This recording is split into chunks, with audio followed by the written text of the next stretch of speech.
L'amour de la musique se transmet de génération en génération.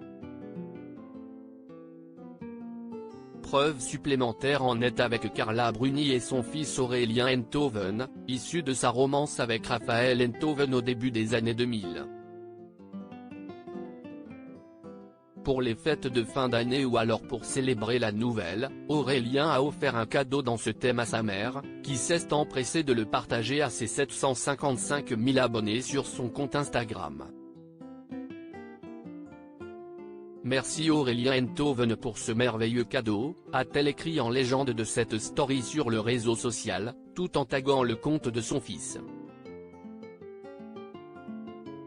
On peut y apercevoir la main de celle qui partage désormais sa vie avec l'ancien président de la République Nicolas Sarkozy tenant un vinyle du groupe de grunge américain culte, Nirvana.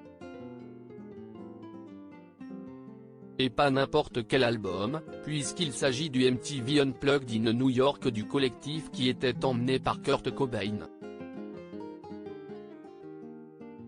Ce disque est resté mythique pour plusieurs raisons.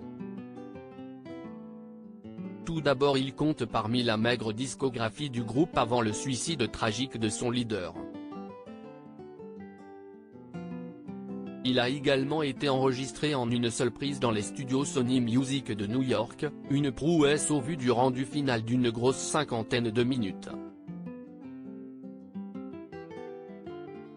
De plus, ce passage dans l'émission a relancé à la fois l'intérêt autour de l'émission MTV Unplugged, où les artistes invités devaient n'utiliser que des instruments acoustiques ou semi-acoustiques, qui étaient alors en perte de vitesse, et les ventes des autres disques de Nirvana, en particulier In Utero, dernier album du groupe paru quelques mois plus tôt.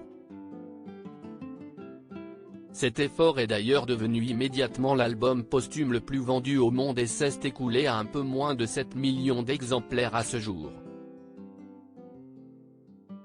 Rock de mère en fils, la prestation est intervenue moins de 6 mois avant le suicide, le 5 avril 1994, de Kurt Cobain, en proie à sa dépression et sa dépendance à l'héroïne, et reste unanimement reconnue comme la plus aboutie et la plus époustouflante de l'émission.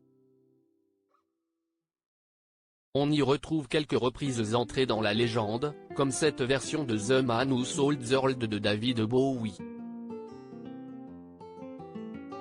Enfin, la célèbre guitare utilisée par Kurt Cobain lors de cet enregistrement a été vendue aux enchères pour la modique de 6 millions de dollars.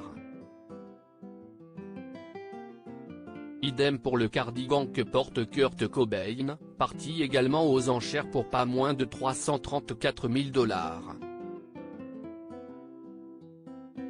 Le bon goût de la musique se partage donc en famille pour Carla Bruni, qui a elle aussi eu sa période sexe et drogue, et Aurélien Enthoven, cet album étant à la fois une valeur sûre et une œuvre chargée d'histoire.